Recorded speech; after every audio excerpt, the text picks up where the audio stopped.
Hey everybody, Conda here. So I actually just got back from the gym and we are going to make dinner. This is something completely different. And in this video, disclaimer, this is for entertainment purposes only.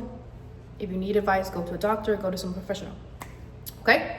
So we are making ground turkey with potatoes, bell pepper, onion, garlic, cloves, and then me and my sister are going to try to be stricter on our intake. Now, I want to do something different. You know, you guys can see me like cook. I'm not the best cook. I will say that. My sister is, my mother is.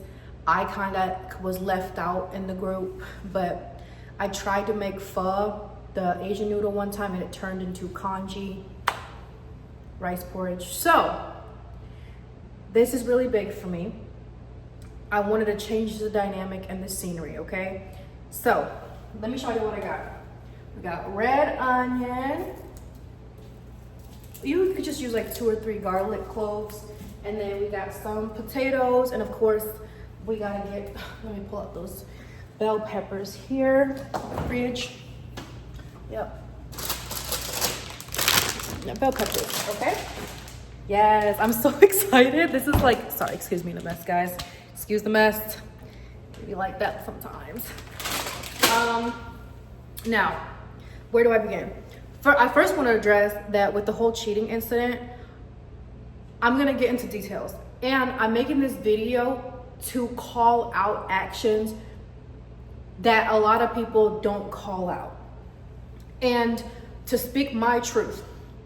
Because if one thing that I don't like is liars and giving multiple chances and like, you know, all that. So again, this is not to make someone look bad. This is my story, my perspective, and I hope, and this with the intention that whatever you guys are going through, you can understand and fully process, so that way you guys can move on from telling yourself that you've been cheated on or being this mindset, really liberating yourself as a woman and tapping into the divine woman, that you are not a product of your environment, okay? We are divine beings of love and of light. So let me go get this cutting board, Miss Ma'am. Okay. Boom. I like to use like stone or glass. I don't like any of those plastic stuff. So I probably should not. No, this is my first time. Okay. So I have been talking to this person for some time. Okay. I'm not going to say names. Okay. We're going to leave that up to God. But long story short, we rushed in, you know, we liked each other. We were, I guess you could say, in love. But it wasn't really love, because it was more of like, we were based off of our emotional needs. And if it's true love, then it would stay. Okay, love doesn't hurt.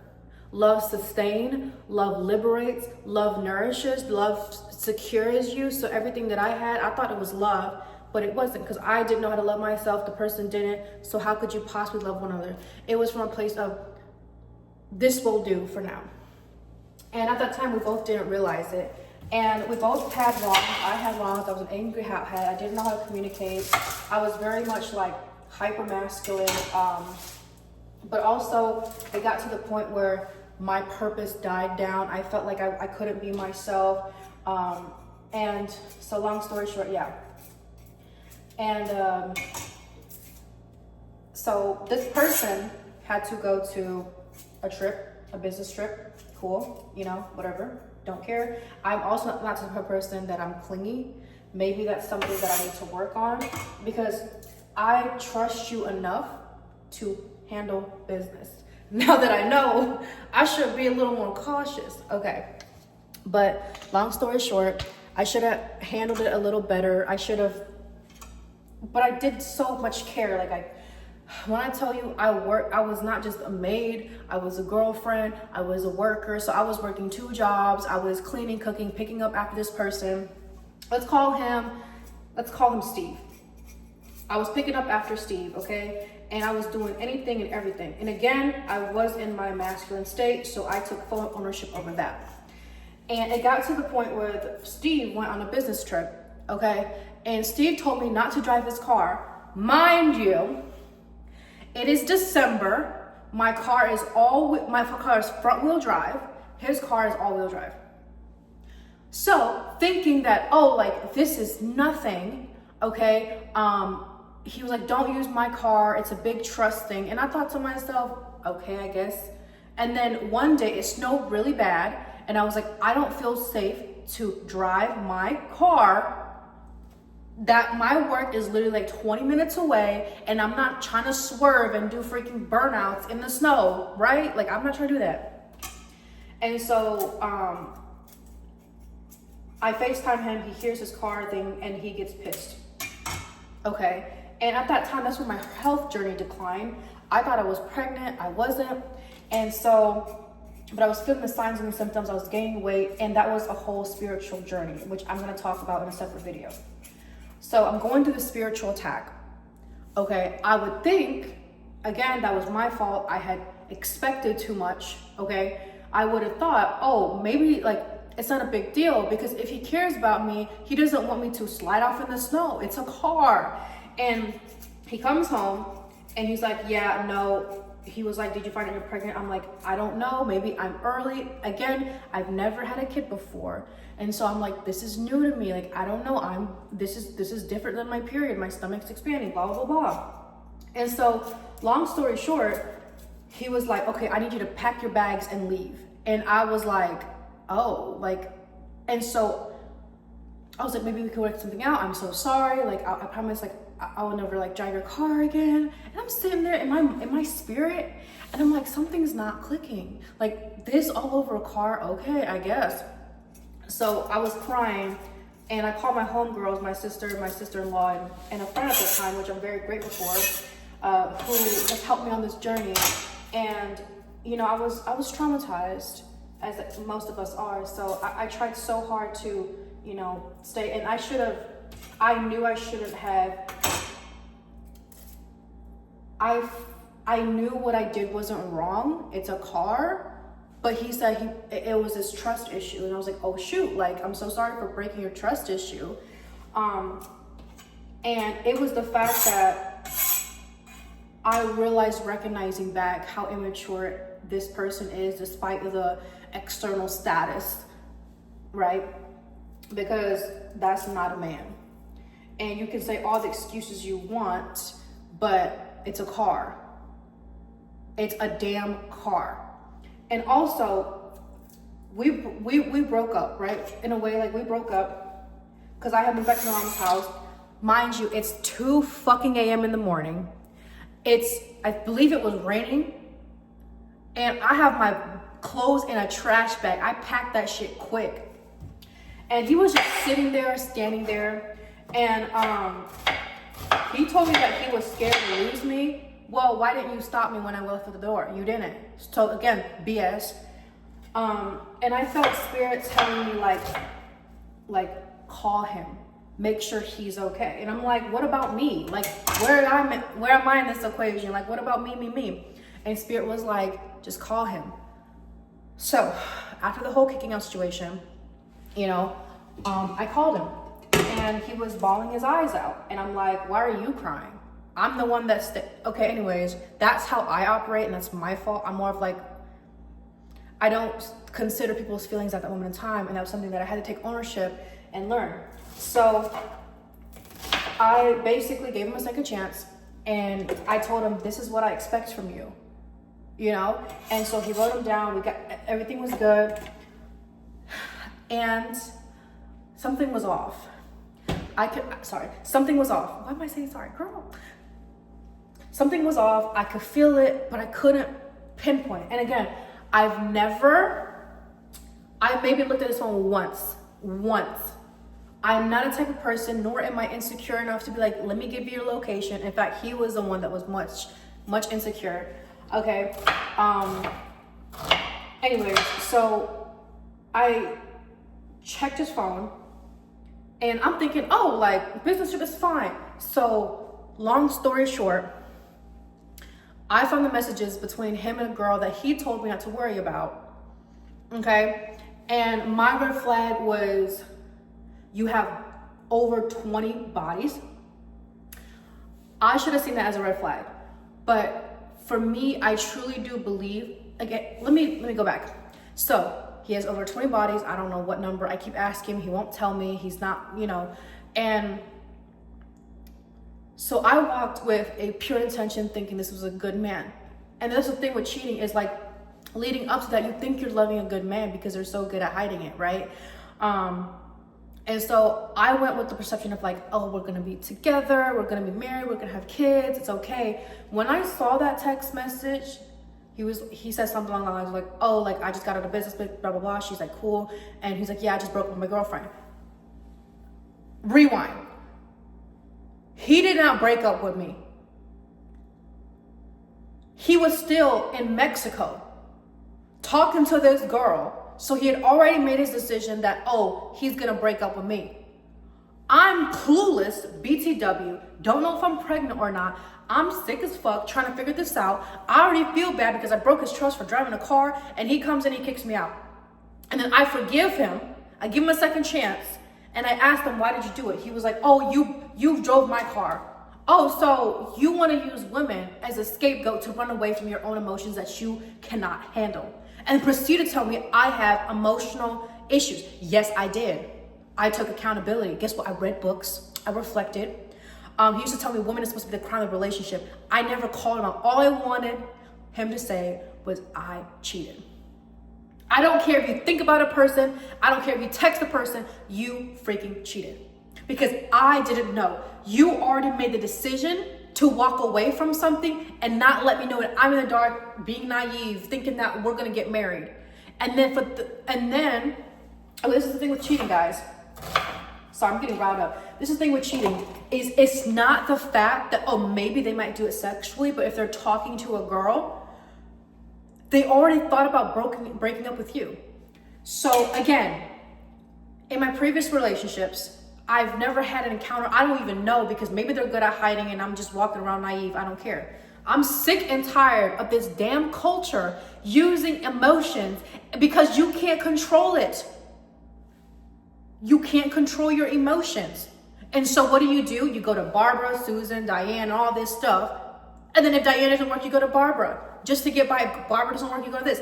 Like, grow the fuck up. I'm like, you're this age. You have this going for yourself and you have this dream, this vision board, and your act is not acting. It's not clicking, Steven, right? So I'm sitting here pissed as fuck and I got the thing and I'm screaming at him.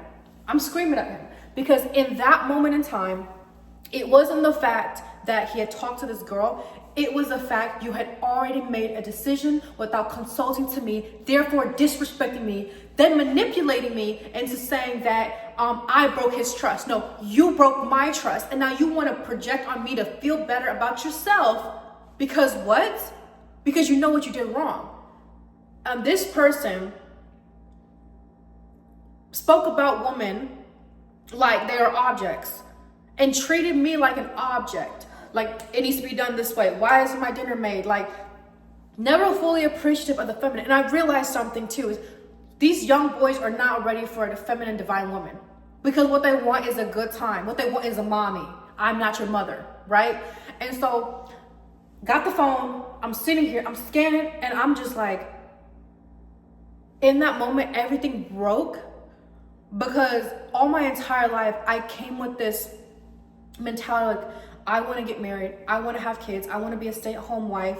I want to cook. I want to clean. I want to pursue my business, be at home with my kids. And so he gave me the idea.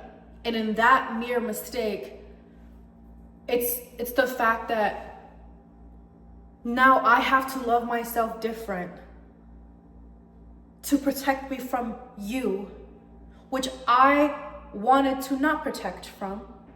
And now I have to love you different because I know what you're capable of. And if you did it once, you will do it twice.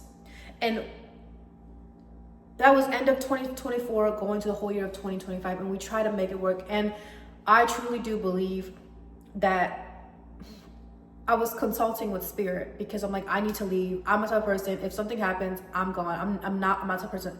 I don't chase men, they chase me. But in that moment, spirit was saying, you need to show up and show him that good women exist. Because for you to have over 20 something bodies, that means you were in a really, really low self-esteem, selfish. I remember I called him out. I was like, you don't know how to love yourself. And he was really, really pissed, very angry. Like, don't put that over my life. What do you think you did to me? It's like he couldn't take the truth. And I truly do believe that the presence of who I am in a good woman is so strong that it highlights the insecurity of a man that you just can't take it, because you either have to change or you want to move on to Diane. I ain't Diane, bitch, right? I'm not Diane. Okay, long story short, I gave him a second chance and we tried to work things out. We did like weekly relationship things, and his business was his security. And I will say this too, I had faults. I owned up to my faults.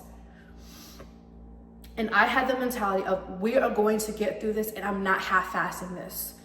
And so, you know, after the cheating, I was like, how do we fix this? I basically, because he's a business owner, I got so used to him being a business owner, like, you can only talk to me at this time, there's no emotions.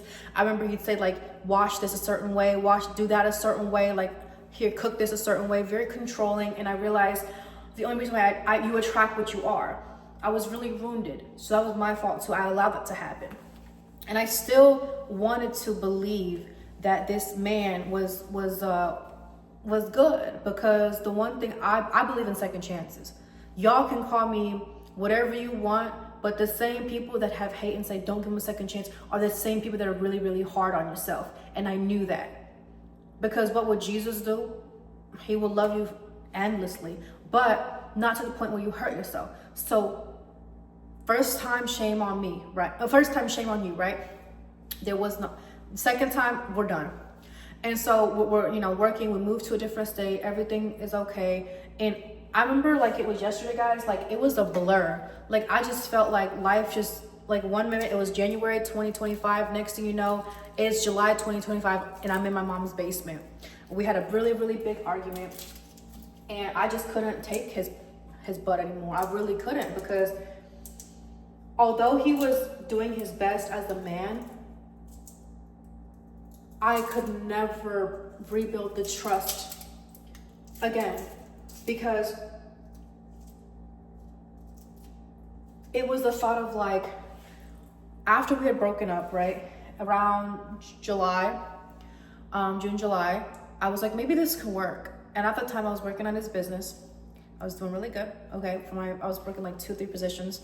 And I remember thinking to myself, like, this could work. Like, he'd asked me earlier what I want to be. I see myself as somebody rising in position. So I'm working hard thinking that like he will fulfill his promise.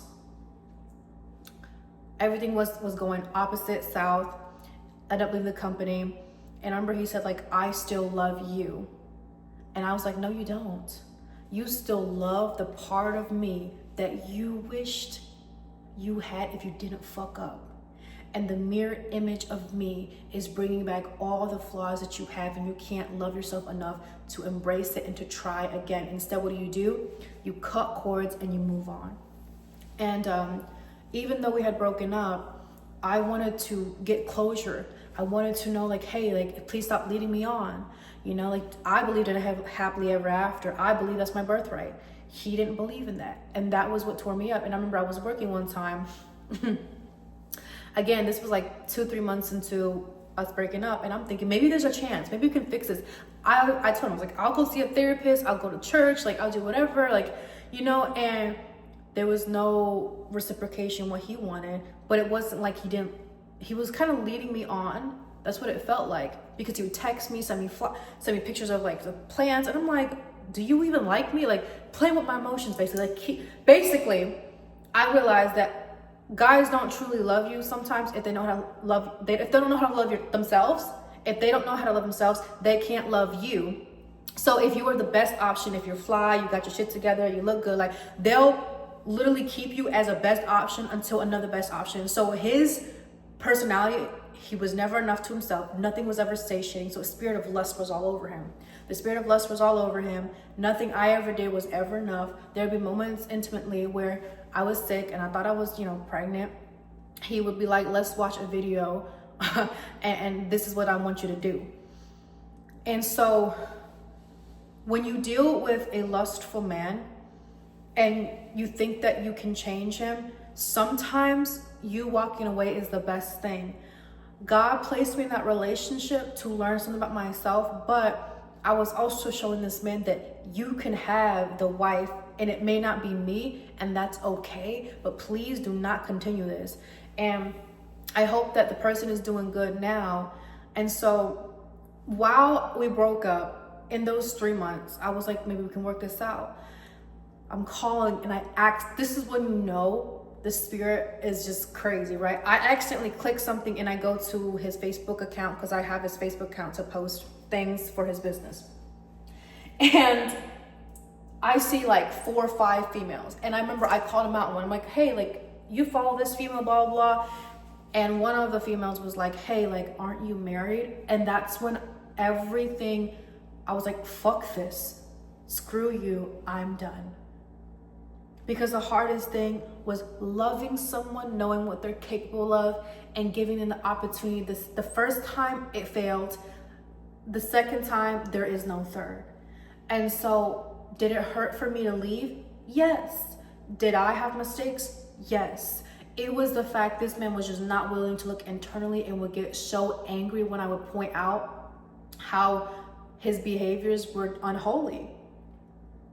And I thought, if I was pregnant with his kid and this is how he's treating me, and by the way, never emotionally present, I'm thinking at some point we're gonna get a divorce. At some point you're gonna cheat on me because you couldn't accept yourself, love yourself, or is enough to yourself. How could I possibly change you?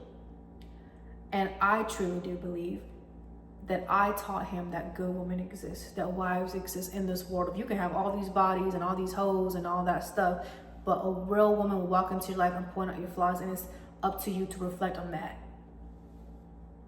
You can hide behind your business, you can hide behind all this stuff, but you can't hide before God. And the thing was, he knew what he was doing the entire time. That's what broke me. I knew my intention was, we can fix this. I can go to therapy if that's something that, if you like, you know, I'm always willing to be open and honest. Like, I'm willing to try. Like, you try for the ones that you love. That's what my parents taught me. And I also had to come to the terms that we were never gonna be together, and I'm okay with that.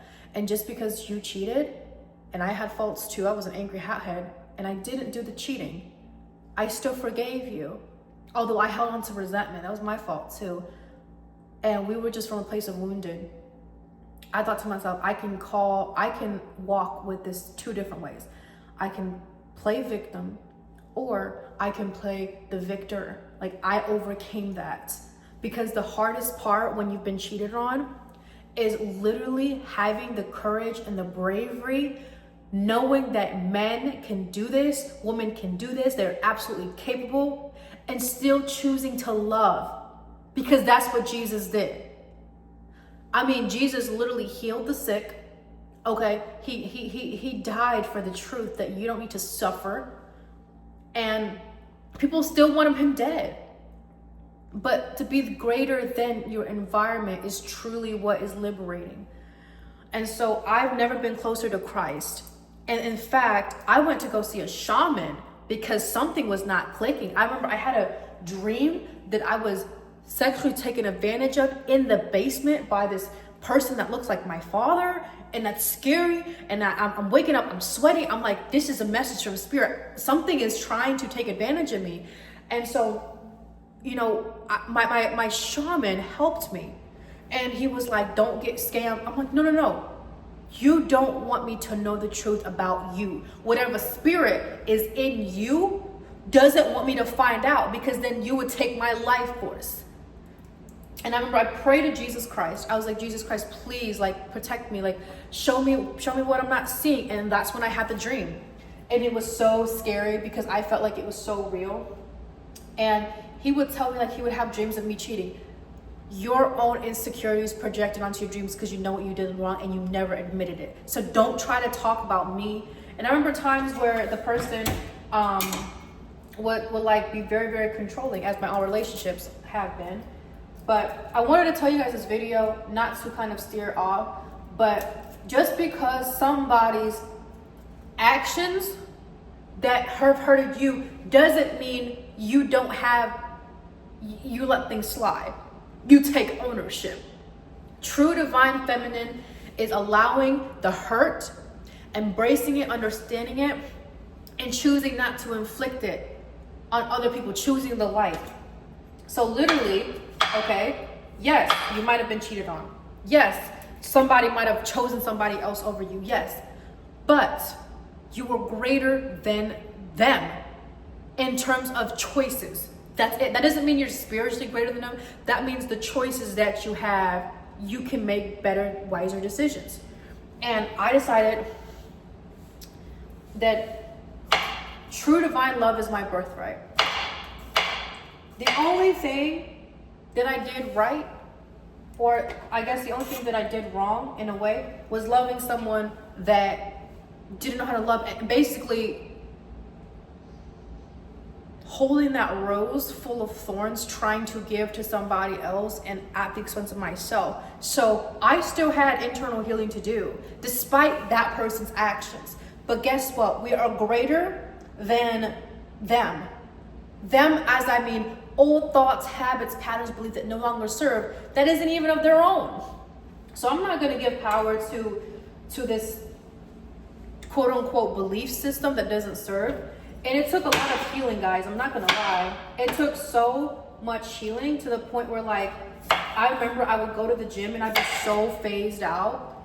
And I remember, like, when you are wounded, please do not go on Tinder or take the time for yourself. Because if people suddenly start approaching you, it's not because they're technically attracted to you, especially if you haven't healed. They're attracting you based on their wounded level. And I remember this one person tried to reach out to me, and I was like, I'm wounded right now.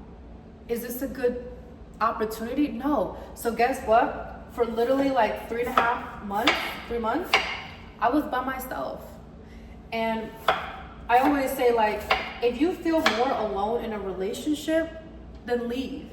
And I did not have the courage at that time to do so, but I'm so grateful that I'm telling you guys this, because you do have the courage. And sometimes God loves so much. Jesus Christ loves you so much. He'll step in and have your back all the time.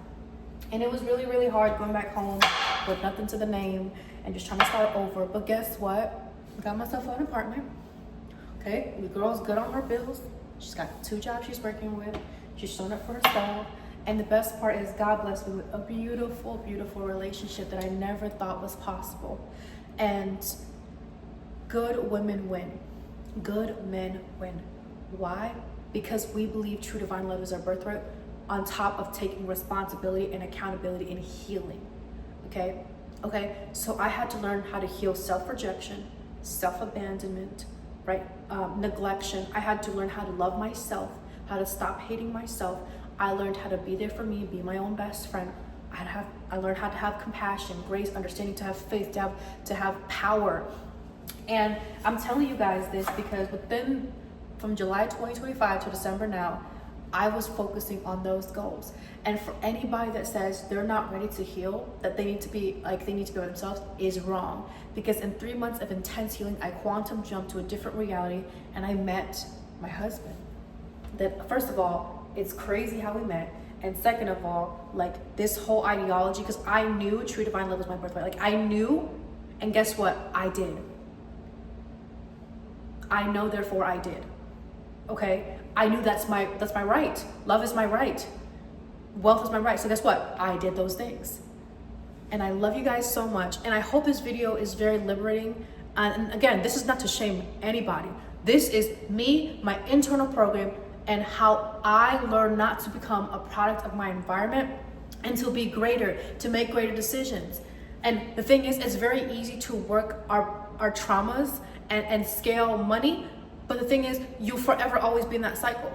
If you're performing really well in work, but you just went through a breakup, you're using that as a scapegoat to run away from your emotions.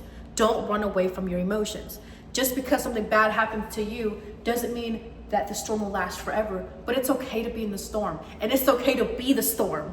right? Like, it's okay to use anger. Sometimes you need to, and the thing is, when you go through these things, it's not like this is your first time being cheated on. No, this is accumulation of all the patterns that have repeated over and over and over again in different forms. So when you cry and you're going through a heartbreak, you have all this anger, it's not like this is the first time rodeo. This is all the times that it's feeling like. For me, it was self-neglection, self-abandonment, rejection.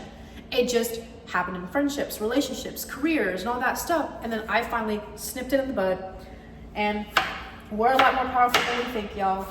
I just want you guys to know that I love you guys, okay? Low key, like I said, I'm the slowest cooker.